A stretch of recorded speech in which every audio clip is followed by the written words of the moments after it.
All right. So as you continue to introduce yourself, we'll get underway. I will also introduce myself. I feel like I know the good majority of folks in this room, but will just briefly say that I'm Lauren Winsling from Collaboratory. I get to work as our Director of Institutional Success. So I am with my other wonderful colleagues on the call, Kristen Medlin and Katie Evans, and we work with institutions who leverage Collaboratory. I specifically get to work with all of our institutions that leverage Collaboratory to think about how to use the tool and, more importantly, the data on campus and how you can use that data in ways to push forward your institutional mission, identity, to really move the needle on things that are important to you, your campuses, your communities. So that's kind of where I come from. Myself, just like our entire team, are grounded in higher education. So we're not necessarily software people, but we're higher ed people that use software to get things done. So I'm based in Indianapolis, Indiana, and used to be at IUPUI in their Office of Community Engagement, and got my PhD in higher ed with a focus on community engagement from IU Bloomington. So very much a fan of IU in the Midwest. But that's where I'm coming from. And I'll just take this time up at the top to briefly introduce Collaboratory and share a little bit about, kind of why we're here. So as I said at the top of the hour, this is the final session or the closing session in our week-long Collaboratory Summit. So each year we host what is now a virtual summit that we open to all of our campuses that leverage Collaboratory, and then some of the sessions like this one today are also open to the larger field.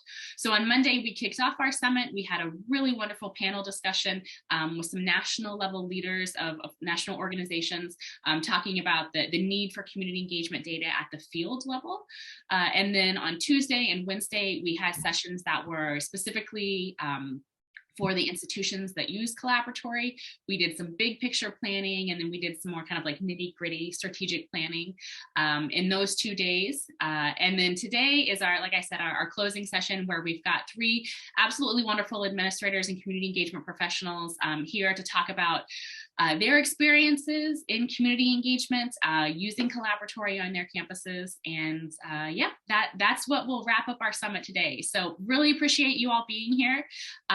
We come to this work, Collaboratory comes to this work, like I said, through the lens of higher education and what can we do to help the field move or to advance the field, and then to also advance the work of higher ed community engagement at every institution with whom we work. So we have 3 really big pillars that ground our work and position us. So you'll see those here on your screen. Really digging into what we call our community of practice and really developing communities, different communities of practice with all of the institutions that we work with, and then those that also have similar interests. So we hope to cultivate those, bring really, brilliant people together who are doing this work on the same campuses to bounce ideas, to think deeply about this work, and we position them in different ways. So we've got our community of practice just with the campuses with whom we work. We've got a community of practice specifically around the 24 and 26 Carnegie applications for any campus that's interested in taking up that big lift. And then we're also really excited to soon start a different kind of community of practice, what we're calling like community engagement assessment professionals. So those really unique types of individuals that sit at the community engagement and institutional assessment or data type of minded people. So we're excited to open that up. My wonderful colleague Kristen will likely share an interest form in the chat a little bit later on for anyone who's interested in joining that group. But again, that's another one of those communities of practice that we're starting up. So that's a big part of our work. And with that, we really like to think of the work that we do and the work that we help campuses and individuals do through the lens of culture change. So again, software is a tool to do a lot of really cool things, but at the end of the day, like we don't necessarily think software is the end all be all, right? But like what can we do with data, with software to help advance that cultural change? And that's the really tricky part. And that's what we'll really dig into today, is how to advance that change of culture through data at your institutions, because it's easy to push buttons. It's easy to use a software. It's much more difficult to get people to see that larger picture of the why or the how. And then that third pillar that we're really focused on is research to advance advance the field. So all of the data that we help institutions collect in their collaboratories is de-identified and then fed up into our larger national data set. And it's an open data set that folks can do really cool things with, faculty, staff, community partners, students, anyone who has an interest in looking at the bigger picture of higher ed community engagement across the country. We welcome folks to access that data set. So again, that's just kind of how we position ourselves. But now that we've gotten all of that kind of housekeeping stuff out of the way, why you're here, we're going to dig into our panel discussion. So I am going to ask each of our lovely panelists to just briefly introduce themselves. So I'll tag Elaine first, and then we'll move to Stacy, and then we'll move to Kelly.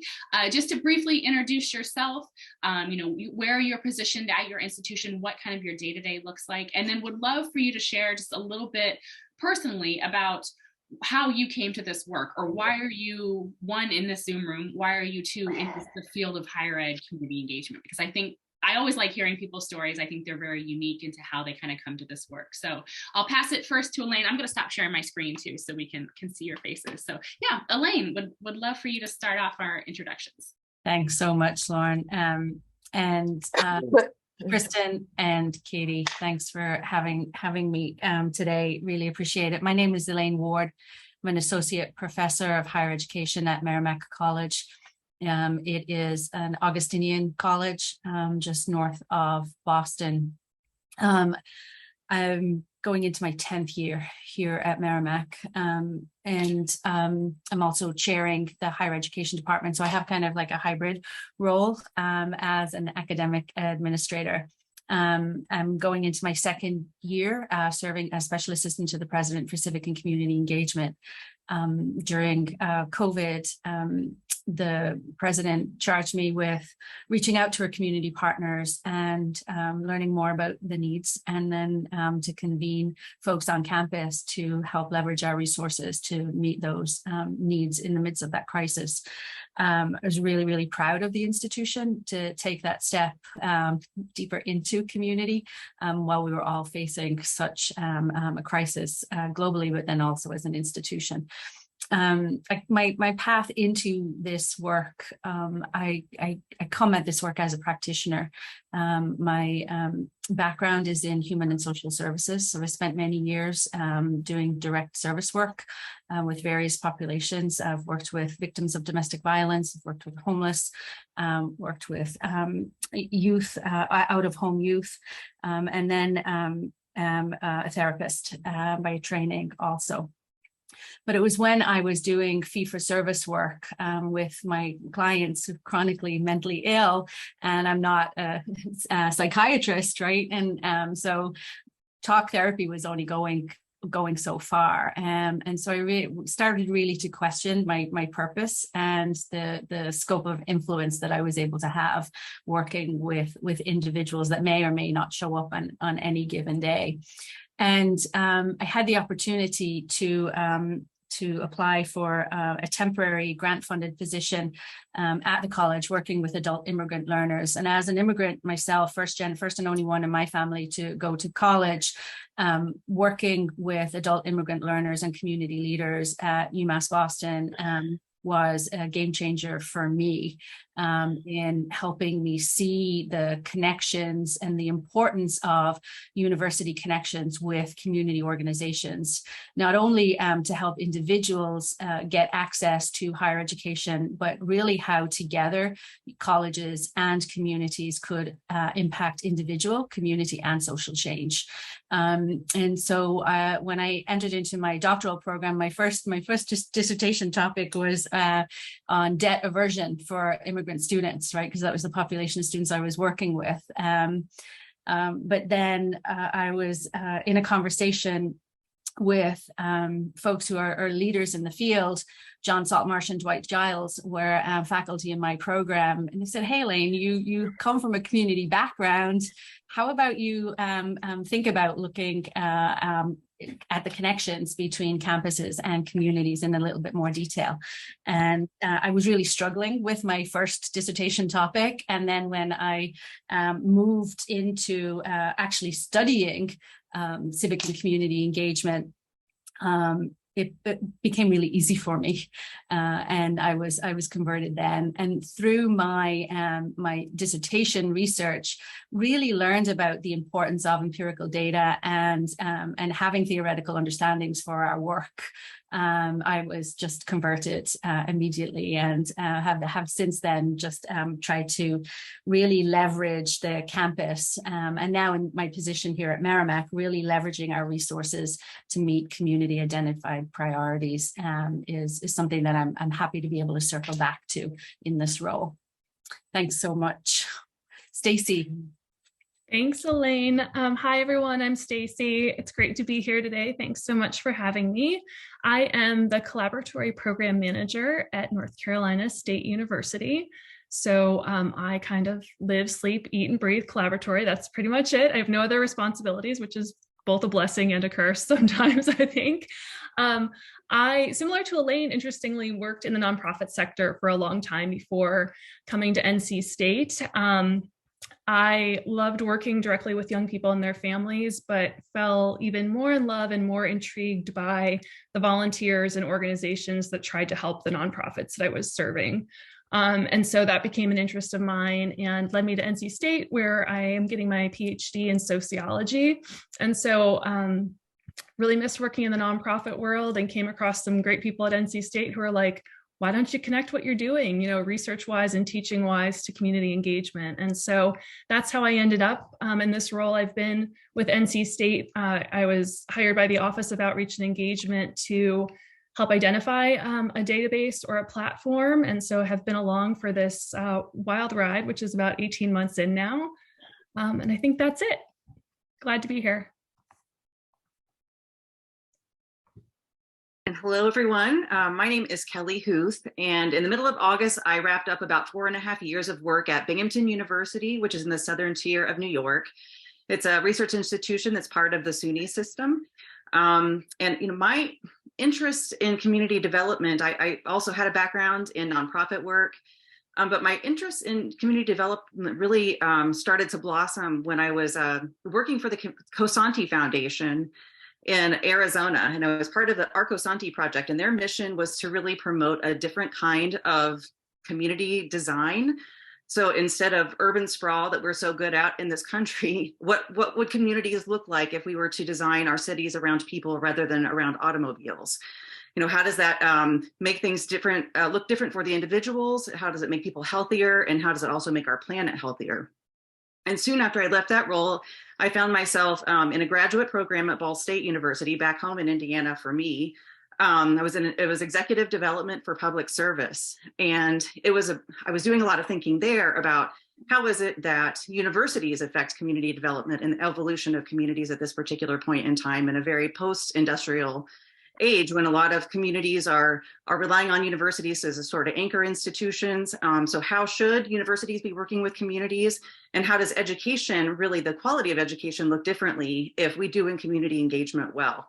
And at the time, our president happened to be at a point where she wanted community engaged learning, what she called immersive learning, to be the center of the university brand there. And Ball State is a university that has a lot of applied disciplines. So there were already a lot of faculty and students doing community engaged work, in different pockets of the university, but her vision was really to have community engaged learning be part of every single discipline on campus. And that was her goal, was to have this integrated into the curriculum across campus and opportunities for every single student to experience that despite, despite what their major is. So my first role at the university, there wasn't even a Office of Community Engagement at that time. Formally, there was a division of business development. So I ended up getting a job there.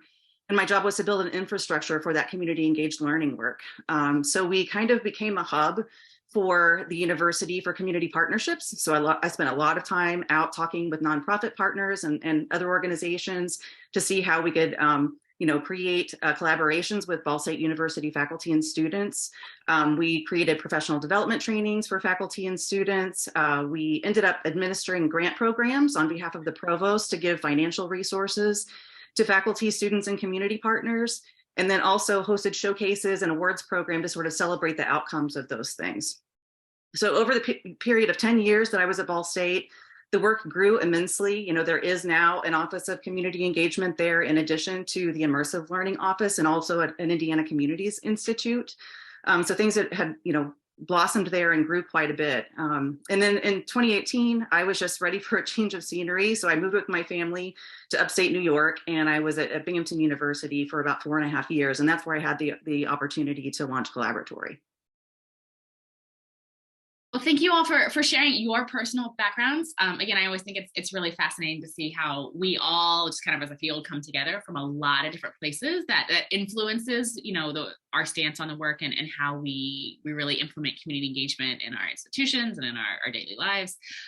So now that you've shared a little bit about your personal background, would love for you each to dig in a little bit about your institution's approach to community engagement and specifically tracking or thinking about data as it relates to your approach to community engagement. So maybe where are you in the process of data collection or thinking about data to inform institutional strategy?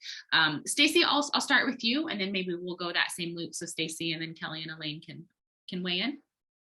Sure, that's a great question. So as most of you can probably imagine, NC State is a pretty large public university. It's a land grant university, so we have extension also. So there is a lot of outreach engagement across campus, and there has never really been much of a systematic effort to collect data. So one of the things that we often hear from faculty and staff and administrators is they often talk about silos, right, or the isolated nature of the data that does exist or the lack of data that exists, which we're finding more of actually.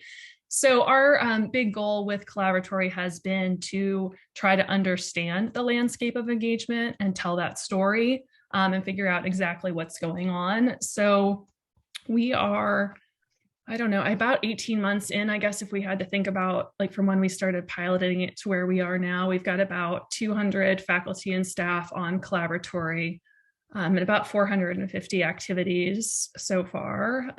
So that's just kind of where we're at right now. We've taken a broad approach trying to get as many different people in as possible. We had a lot of folks in the buy-in process who were like, oh, it can't be done with my unit, or it wouldn't work for my department or my kind of engaged research. And so we've done a lot of trying to make sure that it does. So we've got a lot of breadth in our Collaboratory right now.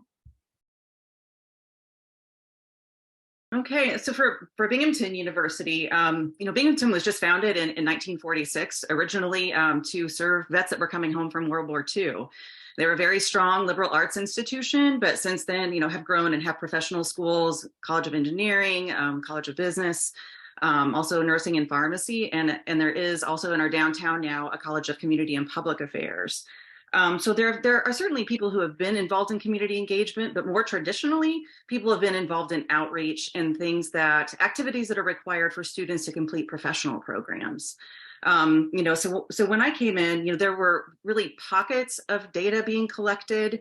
There's an annual faculty report, but that faculty report is only for tenure and tenure track faculty. So all of the work that is being done by contract faculty and lecturers and adjuncts is being missed.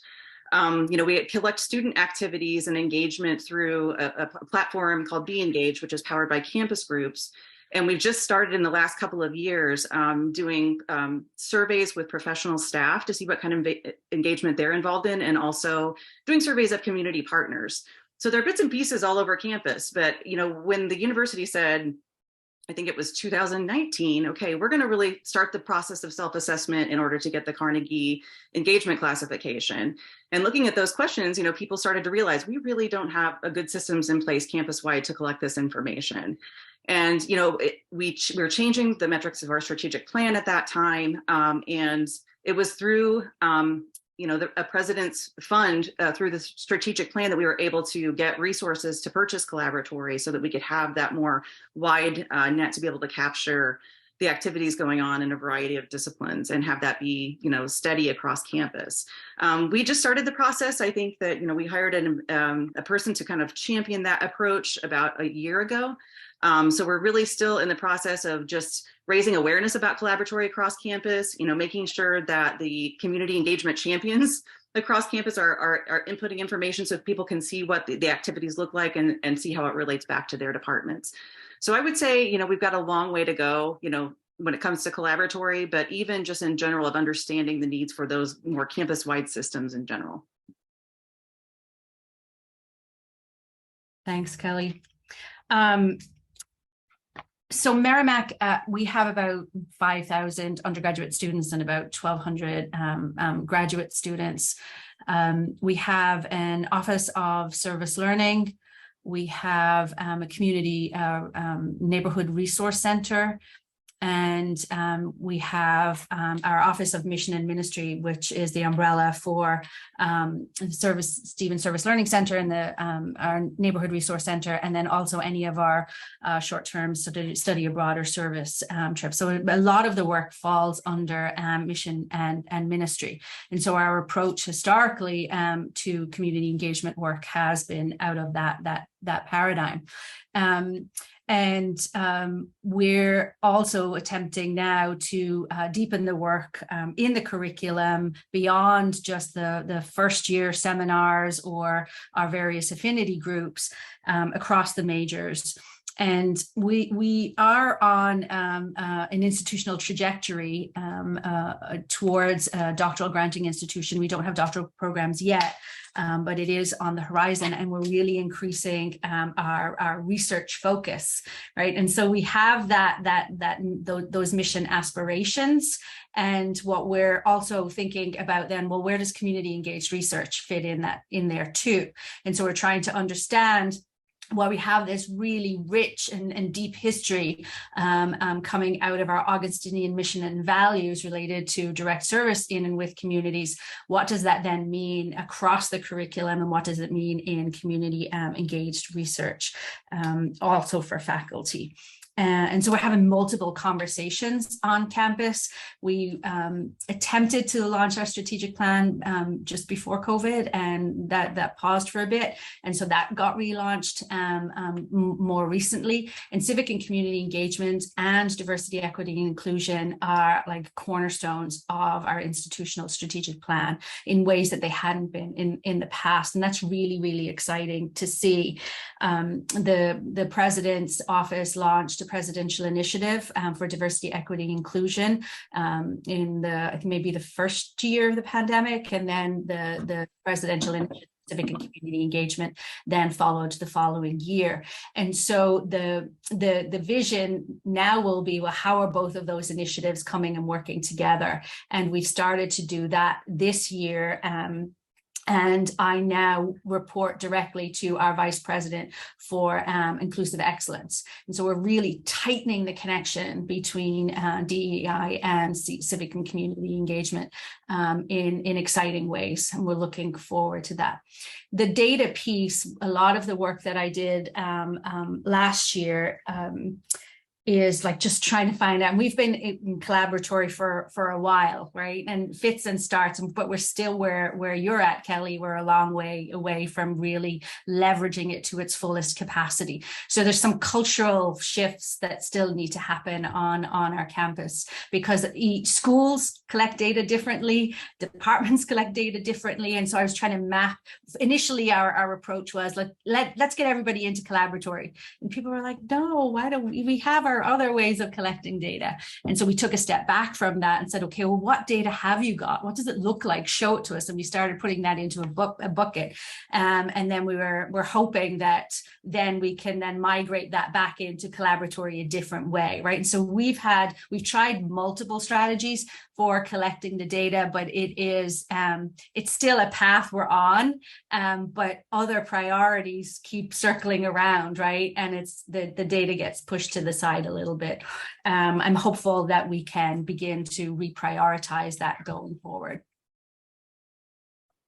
Yeah, just reflecting on all of what you've said, I'm hearing or sensing from your words and reflections, and then other conversations I've had with other campuses we work with, or other campuses that are kind of in a similar position of this tension, right, between where does community engagement fit within our institution, or within like not necessarily our institutional identity, but where does it live? Where is it operationalized? And I feel like there's this tension oftentimes between campuses. Is it its own thing that like in some point is siloed, right? Does it live over here? And these people are the ones that are responsible for it, and they're the ones who are going to collect data around it. And to, you know, a lot of your points, that doesn't often always work because it's infused in so many other things, right? So if we try to decentralize it or try to have it bleed into DE&I efforts or extension efforts, sometimes it can get lost and muddled and people have different understandings and definitions of it. So there's this just big tension point of, I think, who owns it,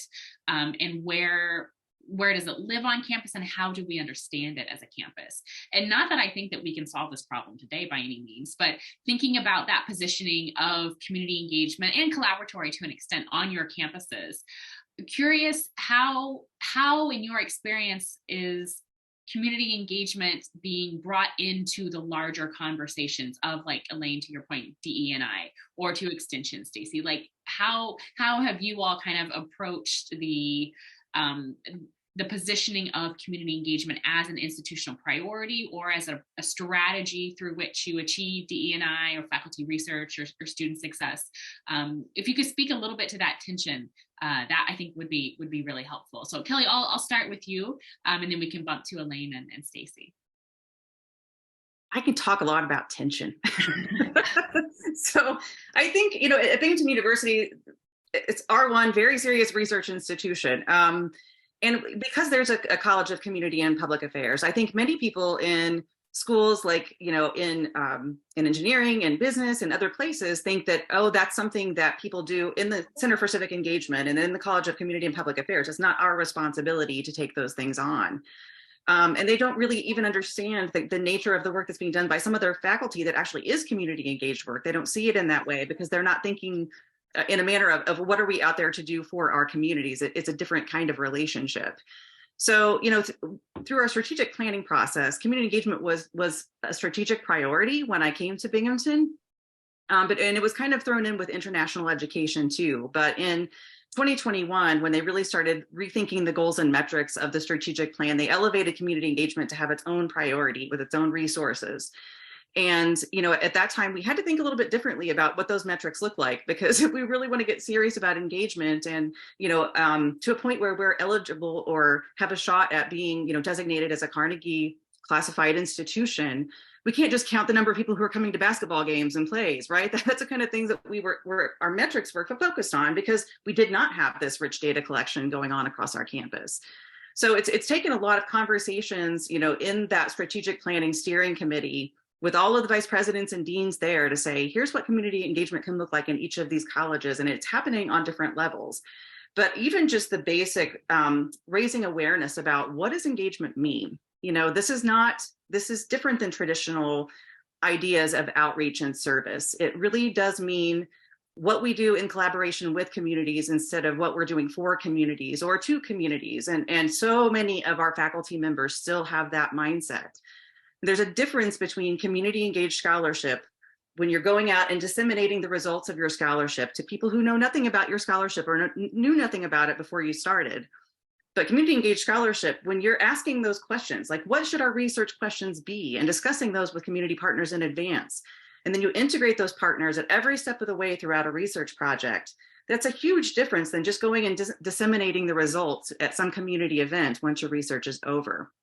And I'm always amazed at how many people just really still don't understand the difference there. What is the difference between engagement and service? What is the difference between outreach and service? And if you're doing outreach and service activities, how can you change those in a way so that they're more engagement focused and you're looking at what the community is getting out of something and what the university, and also what is the university getting out of that partnership?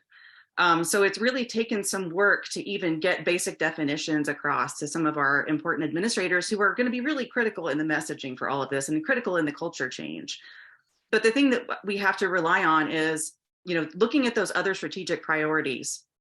So if one of them is about research and creative activities, how is community engagement a methodology where you build up research and creative activities? If you're looking at DEI and you want to recruit a more diverse faculty, you know, we know that people of color, faculty and students of color, are interested in doing community engaged work. So what are the ways in which we can say community engagement is a strategy for getting those people to come to our campus and actually stay at our campus? And how do we change our reward programs or rewards and recognition so that that kind of work is valued, right? So we can't ask people to come in and do this and then say this is not, you know, important for promotion and tenure. So we also, while we were changing the metrics of the strategic plan, we also integrated, you know, community engaged scholarship and teaching into our university level promotion and tenure guidelines, because that, you know, that reward and recognition has to come with it as well. And for a lot of people, that was a huge step and a stretch. And I think we were lucky to get that accomplished in a couple of years working with the Faculty Senate. Because for some people, it makes a lot of sense. For many young faculty, it makes a lot of sense. But for a lot of older, more traditional faculty who are not used to seeing the products of community engaged scholarship. Yeah, I'm that just was trying really to difficult. scram through all the to-dos I have left. So I think just getting people to understand how engagement is not just something that's standing alone, that we're not just doing it for altruistic reasons, that we're doing it because it helps us to reach other goals of the institution. No, absolutely. Clap, second that. I see Sandy has her hand up. So Sandy, if you've got a question, do you want to throw it out there? Yes, thank you. And I'm sorry to interrupt, but she was saying so much.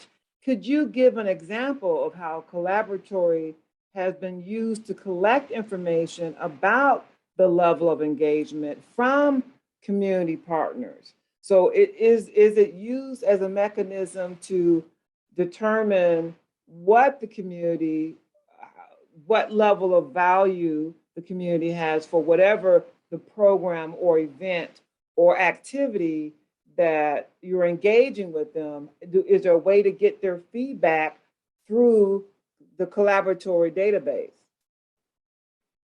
Is there an example of that? Well, I can just take a stab at this, and I'm sure that others of you will have more information on the way that in which to work with partners. But you know, first and foremost, it's faculty members or proxies on campus that are actually entering the information and not the community partners. But it does describe activities with those community partners, and they have an opportunity to be able to respond to that.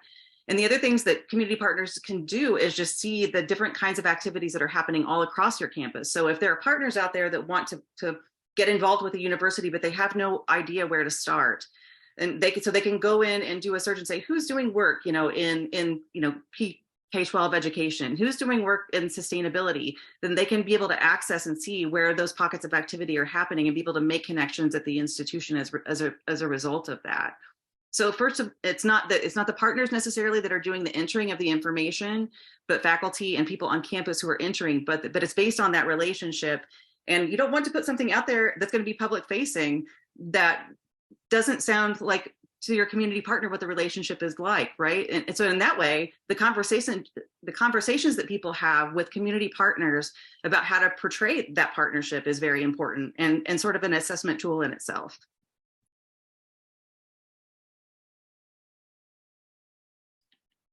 Yeah, I'll add on to that. So Collaboratory is what we liken to like a source pool of data. So it captures the full picture of what is happening between your institution and your communities, that you can then use that data to help help assess the partnership. So it's not a survey mechanism necessarily, but in order to, from my opinion, in order to assess your partnerships or to hear community feedback, you first have to know what's happening. And that's the root of what Collaboratory helps to do. And we do work with campuses, and we have partners that work with campuses to help to take their Collaboratory data to help with that assessment. But it's not necessarily a survey tool in and of itself. But I think it's, to your point, Sandy, the community partners and the organizations with whom institutions work is a huge stakeholder for campuses that do or don't use Collaboratory just in general, and to bring them in as identified stakeholders, I think is absolutely imperative, because this work shouldn't be done entirely from the institutional side. The data collection and the processing of it is absolutely in terms of the work that's done with Collaboratory, but they are a key stakeholder for whom this data should be, you know, usable for. I hope that gets a bit to your question. And so I'll push it to our other panelists as well, kind of following that thread, and then also thinking about the positioning of Collaboratory on your campuses, or just community engagement in general. Could you all speak to the stakeholders on campus or off campus that are users or consumers of this type of data, or those that you must answer to when it comes to community engagement and how it's positioned on campus? So I've seen in the chat, we've had some questions about where community engagement and where Collaboratory is essentially situated at your institution. So where is it positioned, and then what stakeholders are you working with or answering to with this data and just the culture change that comes with it? So Stacey, I'll push it to you first, and then we can go to Elaine.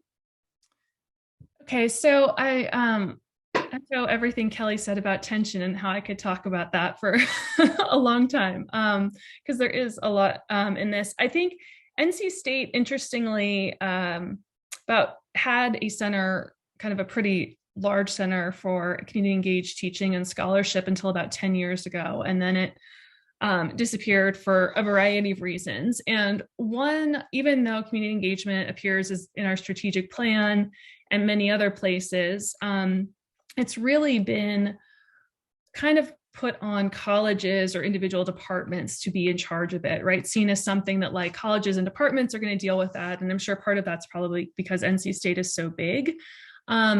We do have an Office of Outreach and Engagement, but it has a vice provost who's 25% on that and 75% on other things, one full-time employee, and then graduate students.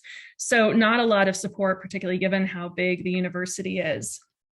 And so that's been a tension, right? Is like, you know, I think again, to what Kelly was saying, we see in the departments and colleges a lot of outreach and service going on, and actually in some cases some really good outreach and service that's going on, but not as much engagement. And so one of the things that has been helpful for us in handling this tension is using Collaboratory as a way to start to think about which ones of our partnerships are truly engagement, right? And what really is mutually beneficial and reciprocal and all of that, and allowing us to help make the case that there is a need for an Office of Outreach and Engagement that has adequate resources, because it can help kind of share some of these best practices, right? And help convene people across disciplines and things like that.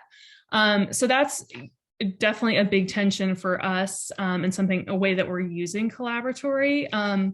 In terms of your other question, Lauren, about like stakeholders we're working with, everybody wants something different from Collaboratory has been our big learning. And that's a lot of what we do, is we just listen to people when we meet with them, whether it's an individual faculty member or an administrator, and just say, what's going on with your engagement? What do you need?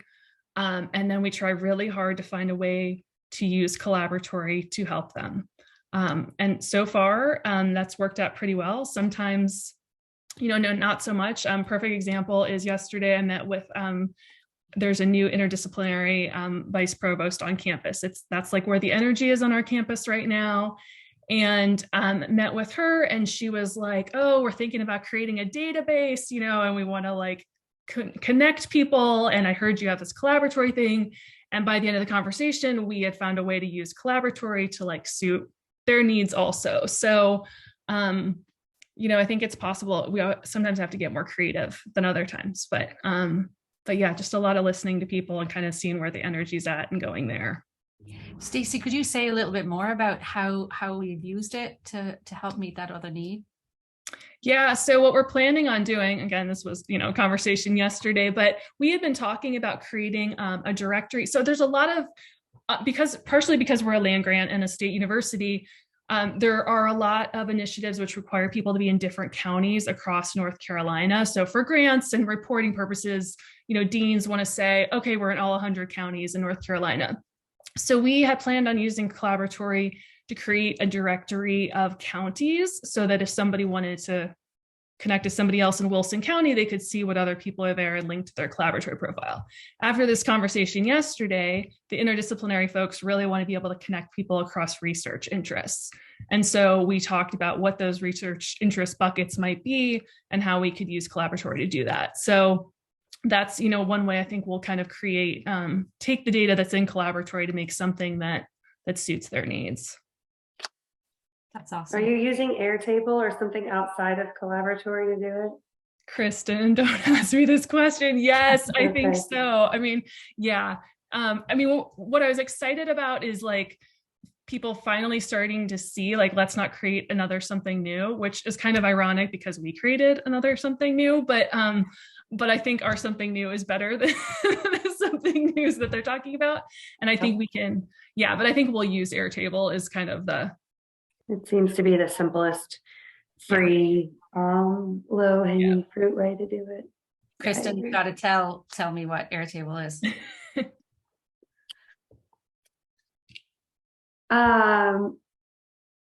Well,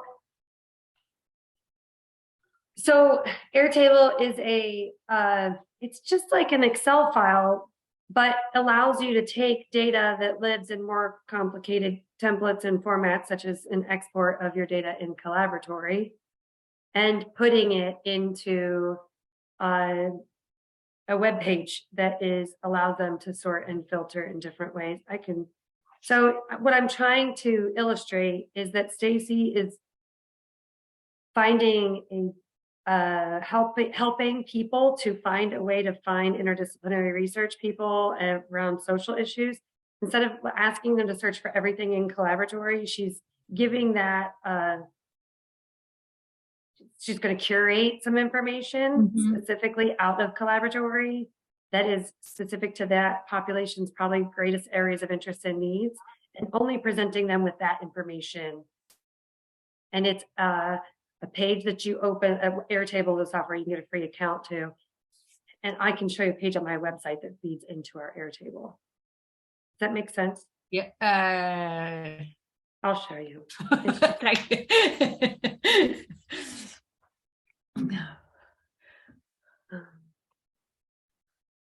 Well, I think Stacey, you make an important point about how the collaboratory or just community engagement general and data is not a blanket all approach, right? It's not something that it's just like, hey, I have all this data, here you go, I'm going to give it to you and you should know what to do with it, right? But as the community engagement experts on your campuses, you have to find ways to, I don't want to say manipulate, but to maneuver the conversation to understand their needs and how the data that you have collected in Collaboratory, which is quite robust and can be able to answer hopefully the majority of the questions that they have about their specific engagement or their needs.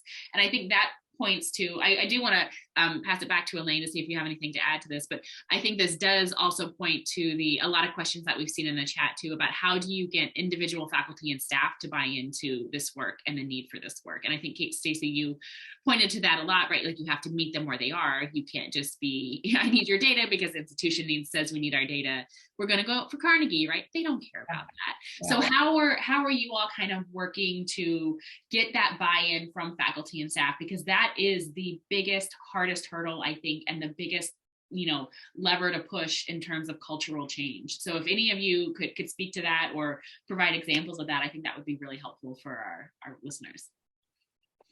For me, I think it's a dance in and out of the data and the work. And so a couple of things that I wanted to say that, I'm not a data person, so I really struggle, right? I do the work, I help develop the partnerships, I build the relationships, right? I incubate, but when it comes to the data, I fall so short on that. And I'm appreciating this conversation right now because I'm like, I need to up my game in that area. But one of the strategies that I've used on campus around faculty buy-in is just like basic community organizing principle. What are some folks really interested in and motivated to work on? And so when I went to the external community partners and say, what's your number one priority? Food security kept coming up over and over and over again in the midst of the pandemic. So when I was talking with one community and then it was the same thing was said in another, we've gotten to a point where we have 3 cities and 2 towns and faculty working to address food security and food, like understanding and researching food systems across the Merrimack Valley. And so for me, that's a backing off of the data collection where people were like, Elaine, stop asking me to upload my data or stop trying to get some stuff for me. And because the real energy was in the work, right? And that led to the team of faculty starting to draft an article together, apply for internal provost innovation funds. And we had a food justice summit on campus last month, right? And so now I'm realizing, Lauren, that I can go back now and upload that data, and it's going to be quite robust. But for me, the strategy has been dancing in and out of the data and the work, depending on where the faculty are at. Because now I'll be able to say, look at what you've all done. Let's put it in there, let's capture it so that we can elevate it up to the grants office or the provost or the president, right? And so that's the next stage. I would say for us, our dance has been around a grassroots approach versus a top-down approach to Collaboratory. So when we started, if I could do it all over again, taking one of your later questions, Lauren, I think we thought we were kind of told that a top-down approach would be best, that we needed to get the buy-in of folks up high at the university. And so we spent a lot of time in those meetings. And I mean, I guess it's good, right? We got their blessing. They were fine with us proceeding this way. What we were not aware of was, because of the long history that I told you about how the office that supported a lot of this work disappeared, was that a lot of faculty and staff who were doing this work were really not very trusting of the university's ability to do this well. And there have been lots of fits and starts in the past. And so we have really found, and in some, when I say grassroots, that means like we talked to one faculty member and maybe we found their information in like an article somewhere. And then they give us the name of like 3 other people to talk to, right? That approach has worked much, much better for us than when we have like a department chair or a college dean who says, we're going to get everybody in our department or college into Collaboratory, and then tells them.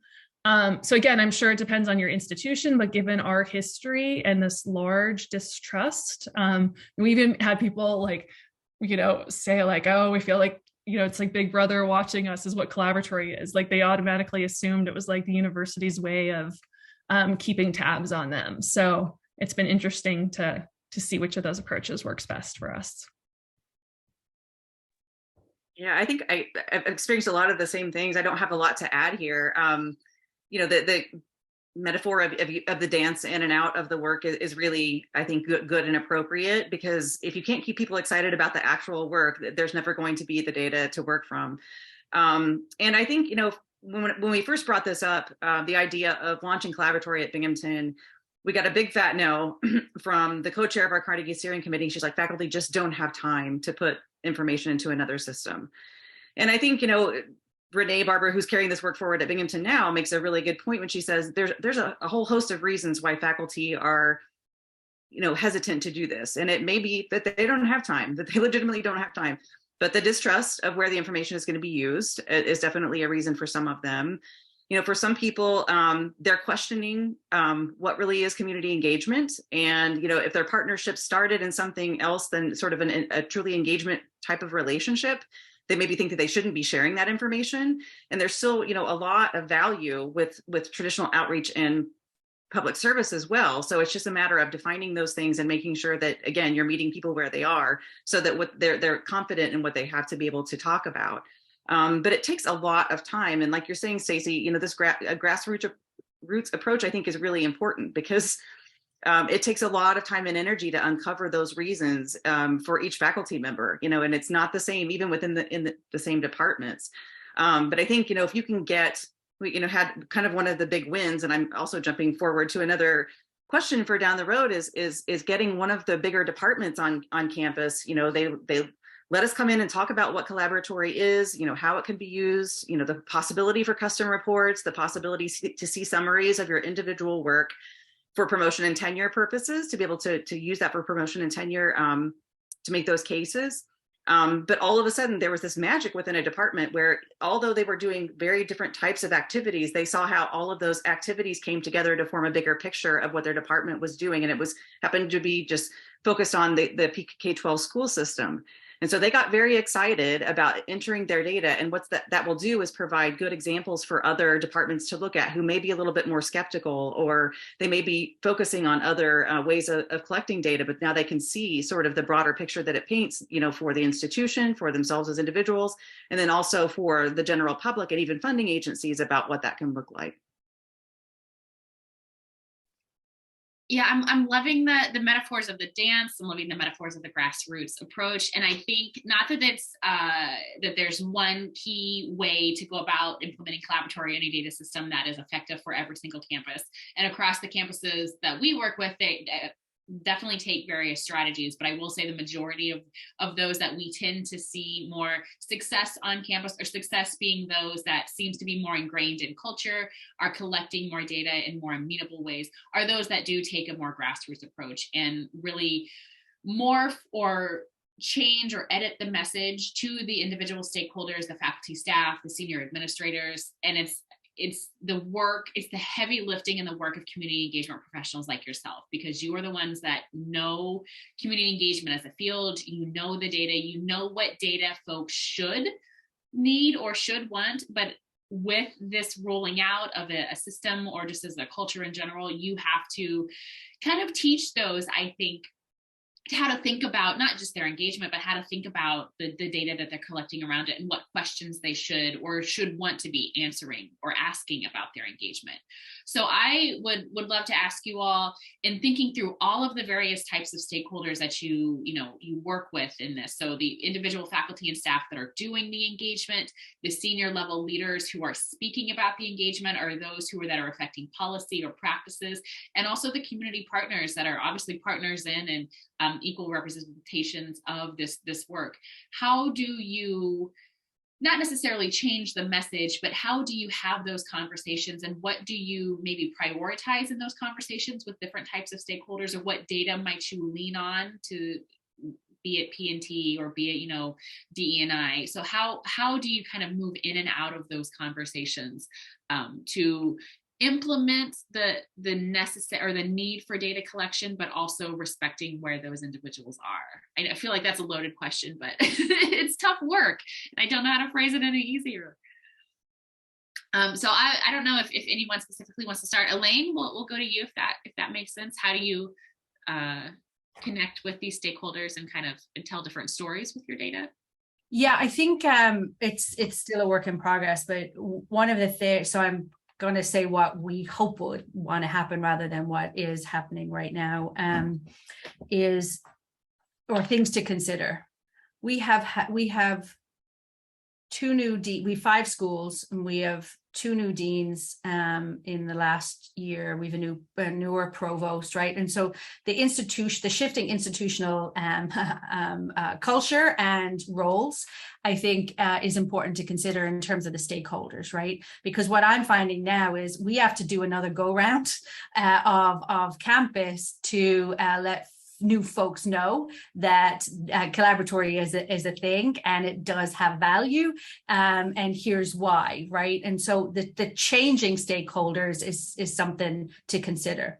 As an institution, our growth and focus on research is an opportunity for us, right?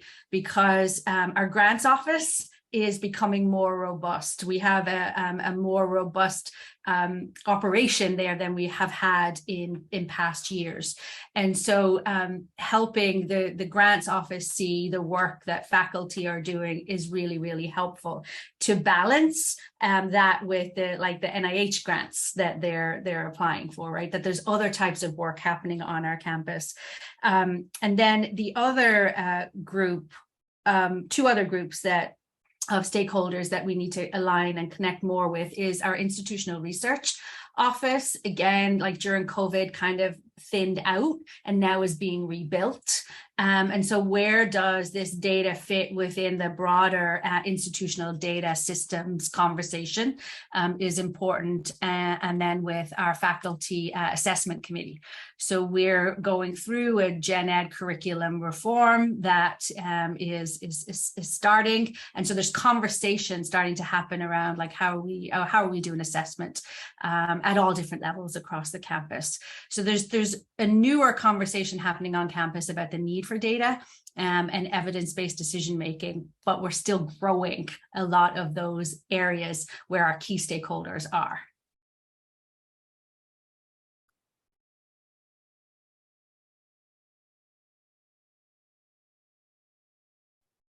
I lost Stacy on my screen. I wasn't sure if she wanted to jump in. You can go ahead, Kelly. Okay. I think when you think back to those administrators, that they do have the curiosity about how are people within my areas contributing to the goals of the strategic plan. When it comes time for reporting on those metrics, that's something that's important to them. And it's not just about the community engagement metrics, but if we need to beef up our broader impact statements through community engagement so that we are more successful with our research grant endeavors. I think that the National Science Foundation and the other big federal funding agencies they have a higher standard now for what they consider as broader impacts. What do those relationships look like with community partners? And it's not about the dissemination only at this point. They don't want to hear that people are disseminating the outcomes of their research. They want to know how community partners are involved at all of those different stages. So a lot of those, at the higher level are conversations around those goals and the specific areas that those administrators are interested in. When it comes to DEI, recruiting, student recruiting, faculty recruiting, this is a way to be able to draw people in. I think for faculty, again, there's a variety of reasons why they want to do this. We've talked about particular reports about potential use for promotion and tenure, but I think there are so many faculty that are working with community partners. And those community partners, those nonprofit organizations or those schools have multiple partners at the institution, but the people at the university don't know that. They don't know that the school may be partnering with 5 or 6 people from Binghamton University. And what does that do to their capacity to be able to be responsive to community partners? And how do they view when they have an experience with one faculty member or one student at the university, and maybe that goes awry? How does that, that impact, their perception of their relationship with the university as a whole? So I think, that's an interesting perspective to talk about with faculty who are entering this information, and so they can see, who is working with my community partner. Is there potential for collaboration there, so that the things are more streamlined for me and more streamlined for our community partner? And what is it that leads to community partner fatigue and burnout? Why is my community partner not calling me back anymore? It may not have anything to do with something that happened with a particular person on their project or project team. But because the community partners are seeing the university as a whole, there may be something there that happened that didn't have anything to do with them. But I think it brings a perspective about, what's actually going on in the community and how those bigger relationships with the universities and the partners are happening.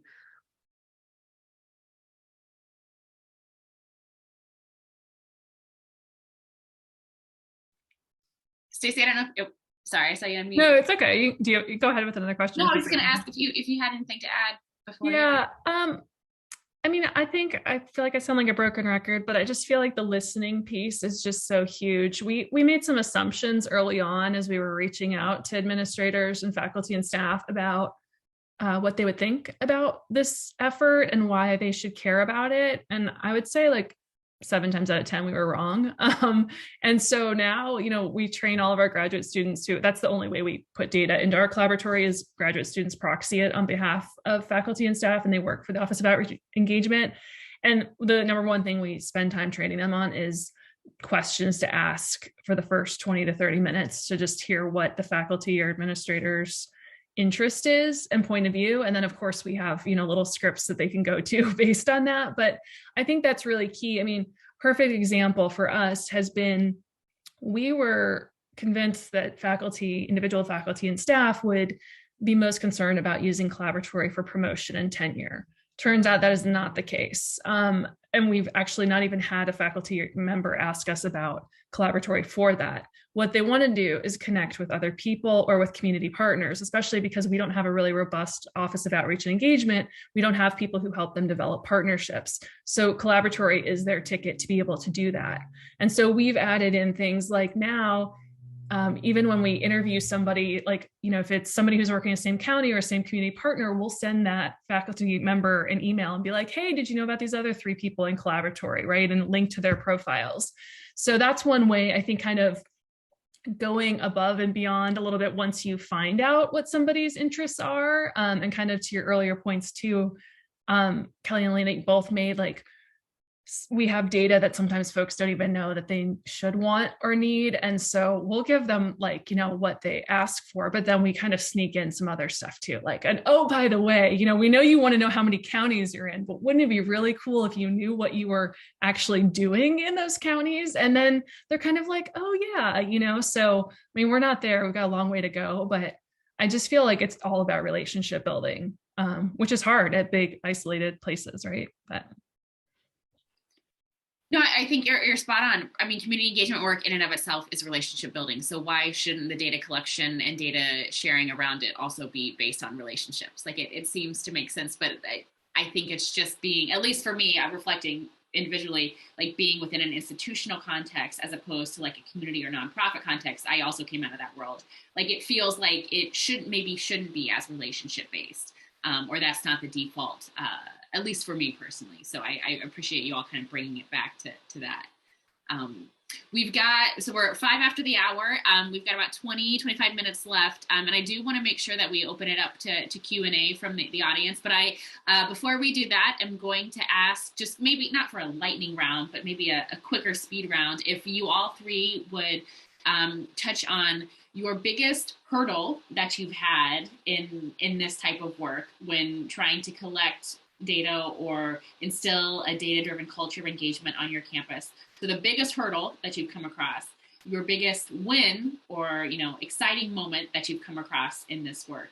So we'll do 2 of those, and then we'll wrap up a bit with maybe some advice that you have for folks that are in a similar spot to you.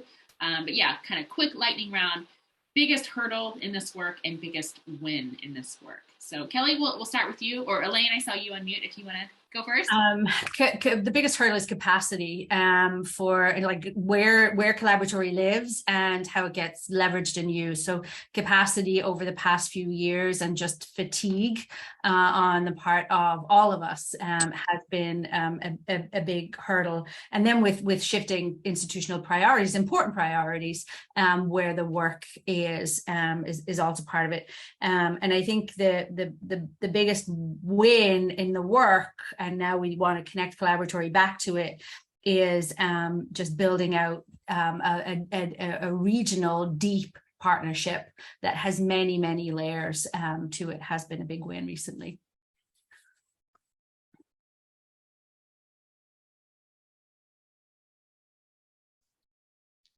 For us, biggest hurdle is definitely leadership transitions. Every time we seem to have a plan in place, we get a new vice provost. So that's hard. And then I think our biggest win, honestly, the past like month or so, we get like 1 email a week or so from a faculty or a staff member who says, hey, just wanted to let you know I found so-and-so through Collaboratory and we're going to apply for a grant together or something like that. So those are definitely our big wins that we're super excited about.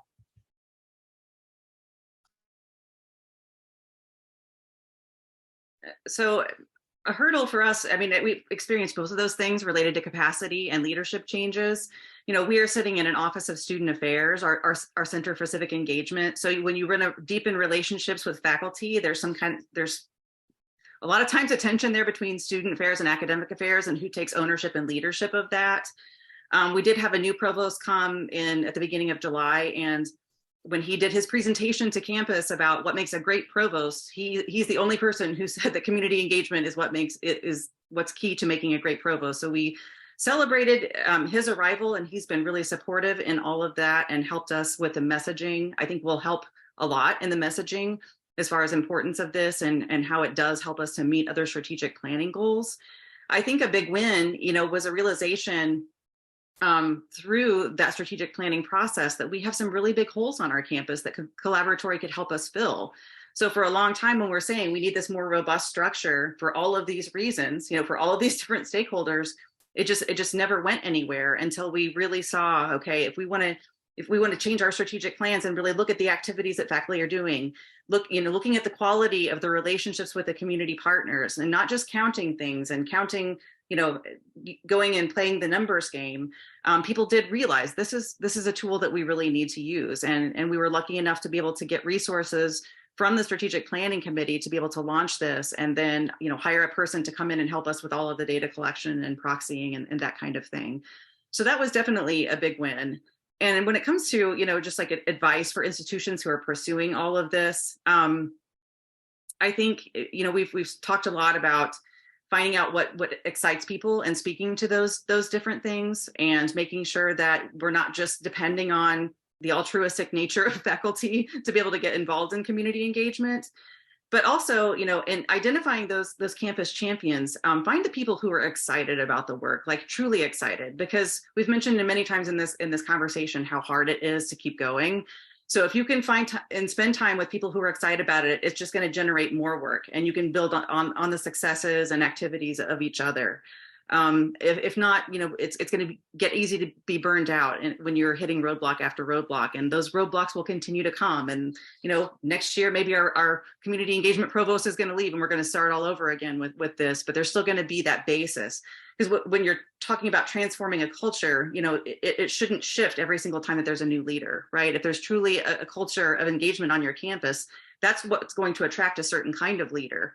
So that's what we're trying to do is, at a broader level, rather than at that top down level, having faculty members who say, this is what we want to do, this is what we want our campus to be. And it's not about numbers, it's about quality of relationships.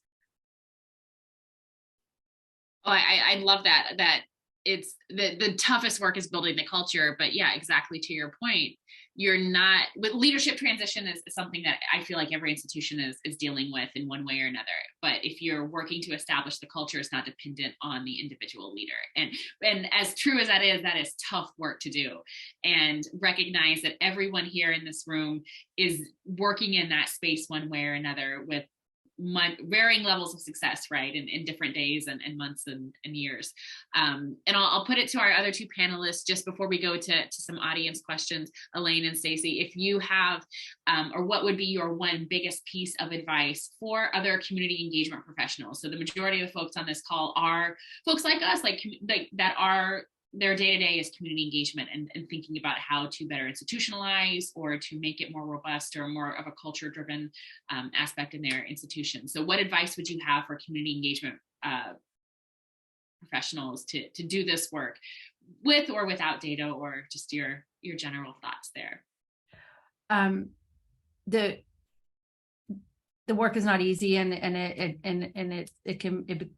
the work is not easy. And so one of my saving graces has been to help face all of the challenges has been to have a small network of close colleagues that outside of my institution that I can go to at the drop of a hat, right? Like a text, please help me think through this. And so having a small kind of brain trust of close colleagues that knows the work, that can understand it, you don't have to like overly explain it, but having that set of go-to is really, really important.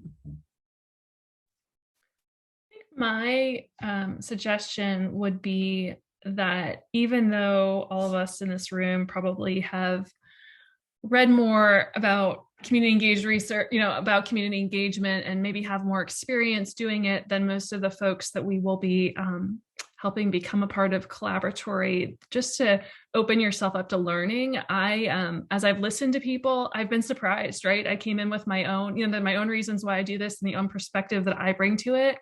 And it's just been really interesting when you listen to people talk and hear what they think about what engagement is and what good engagement is. And I think you can just learn a lot by doing it, which I think then helps build that buy-in. So, and that's hard to do sometimes because it gets frustrating, right? Like, and there's moments where you're just ready to pull your hair out, but I think it's really important to learn from the folks who we're working with. Yeah, I second all of what you all have said, and appreciate you being here and sharing your insights and your expertise. And I'm seeing some questions in the chat, so we'll transition into that. We did have one earlier that I want to make sure that we touch on, and I'll use this time as folks as we're kind of wrapping up here. If you have any additional questions, please throw them in the chat. We'll definitely get to those. But there was one earlier that if anyone or all of you want to speak to, what data that you've collected has been most valued or most loved by your campus? So is there a specific lens through which you're positioning the data, or how have you used the data in a way that people have really kind of gravitated towards? I'm assuming it would be beyond the count of hours or count of students or count of activities. But yeah, would love for any one of you to weigh in. What has been kind of most or best recepted in terms of the data that you've been able to share and collect? For us, it's been anything that follows the momentum on campus. So for example, we track along the United Nations Sustainable Development Goals because our campus is really concerned about those. And so anytime we show somebody that it does that, they're like, oh, wow, that's magical. So I think anything that, or the strategic action plan goals, those kinds of things, they get really excited about.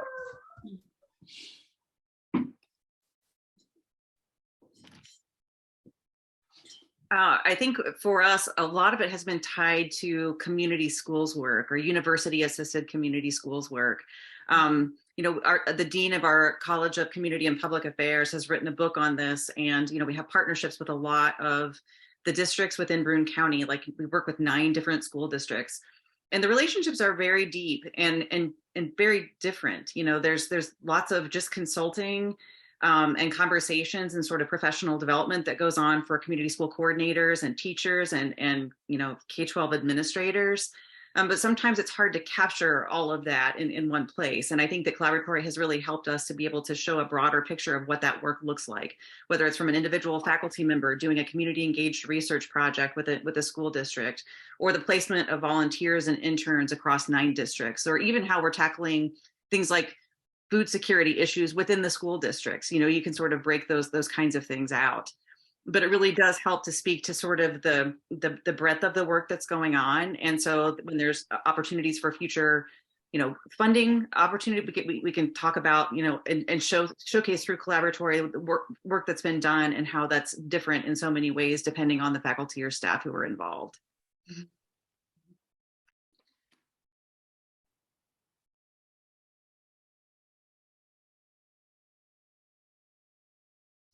You're on mute, Lauren.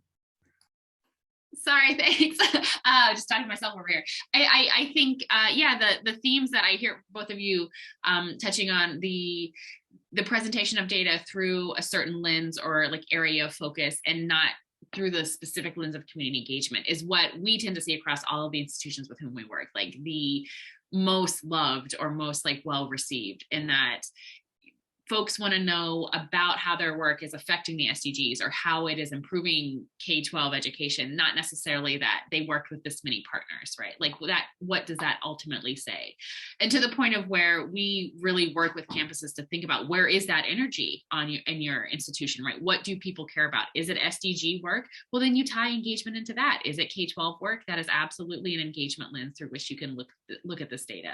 And I think it's just because of the relational way of the data that's being collected, you can pivot it in ways that don't seem traditional community engagement-y, but are more issue area focused. And that, I think, really resonates with people. So appreciate you both sharing those perspectives. We'll take another question in the chat. I've seen one more that I don't think that we've yet addressed. Has anyone here tried to link internal funding opportunities or award money eligibility to being in Collaboratory? I know some of our campuses that we've worked with are in the process of doing that or have done that, but we'll put it to you three if you've tied any internal funding or awards to Collaboratory data or being in Collaboratory. We have not. We considered it, but got a big resounding no from many of the stakeholders involved. I will say, though, that we use the awards and applications for those types of things, mainly which are conducted by our office, to like mine people that we want to go talk to, right? To kind of find the breadcrumbs of who we might want to go talk to and to get some information about them. The one thing that we have done, which is a little bit different, but for some reason has been incredibly popular, is we do like incentive gift cards. We do like a raffle every month of people who have claimed their activities, which I don't know anybody has an experience with this, but our hardest process is getting people to actually claim it, not to talk to us. And for some reason, faculty really like that Starbucks or our local coffee shop gift card. So it works well. It always blows me away what Starbucks can do for people. And we have not done that yet at our institution, but we do have a faculty fellows program that is a cohort of 6 faculty members each year that come together, and they do receive a stipend for having monthly meetings related to community engagement.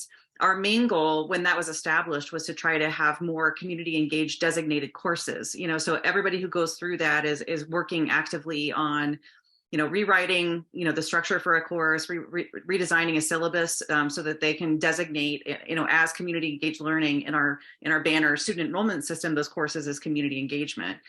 But I think we're hoping that, through the relationship, building through those types of programs in our office, that Collaboratory, because we're going to be talking about Collaboratory to all of those same people, and we're, as we develop those relationships over the course of a whole year, that those people will be interested, once they run their courses and have something to show for the community partnerships, that they'll want to go ahead and enter activities into Collaboratory.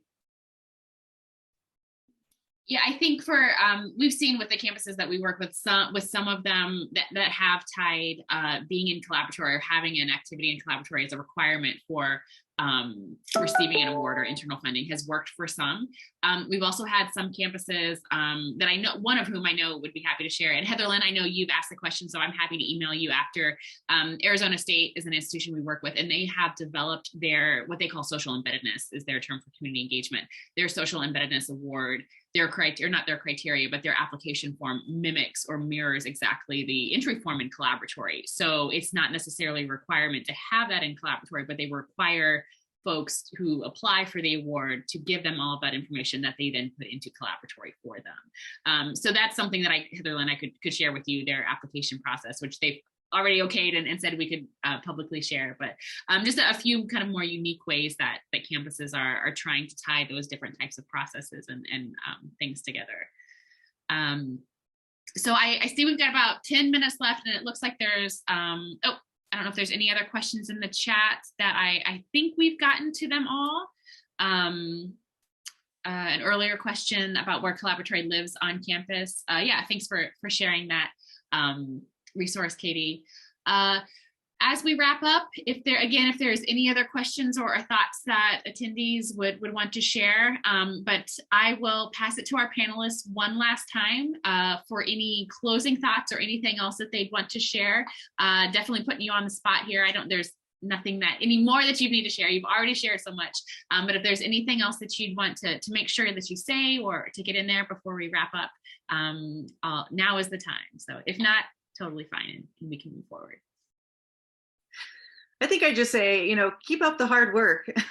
I think what we're doing is so important, because of, as public institutions, our obligation to be working with communities and improving the lives of the people who are living in those communities and the organizations who are also serving and trying to solve the challenges that we have.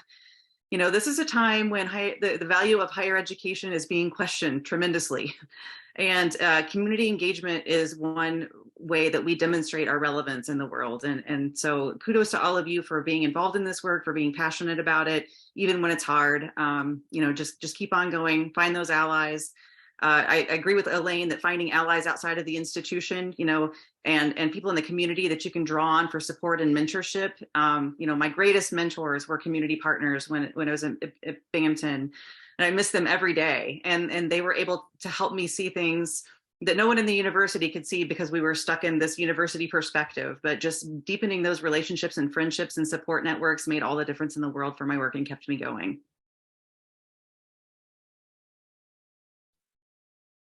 I'm happy to be a resource for anybody if you want to reach out. I'll put my email in the chat at any point. Yeah, I was going to say the same thing. We definitely do not have it all figured out over at NC State, but we love talking about what we've learned. So, and I know I'm like incredibly grateful to a few of the folks on this call and just who I've met along the way who have answered some of my questions and dealt with my, 11 p.m. panicked emails about what am I going to do now. So happy to try to be a resource for others. Yeah, absolutely. And I just want to thank you three for joining our panel today and everyone for tuning in. And this, I'm always very conscious of the fact, like in webinars or in places like these, we definitely put our best foot forward, right? We want to look like shiny, bright beacons of this work. And that is absolutely true in a lot of ways. But like to all of your points, it's tough and we struggle. And like the more community we can have around this to talk through the issues and to vent and to bounce ideas, the better. So as much as we can cultivate a space to help do that, we would absolutely love to. And just know that, yeah, you're not alone out there. You got friends, and we're all trying to do this work in all different types of and parts of the country. So thank you everyone for joining in. We will make sure to wrap up this recording and then some notes that my wonderful colleague Katie has taken to everyone here who registered. But yeah, you're free to go. You're always free to go, but we'll let you hop off now and get a little bit more time for maybe a 3:30 meeting. Thanks again for joining, and we're happy to stick, or I should say, I'm happy to stick around if anyone has any additional thoughts or questions. But thank you again for joining, and have a great rest of your day.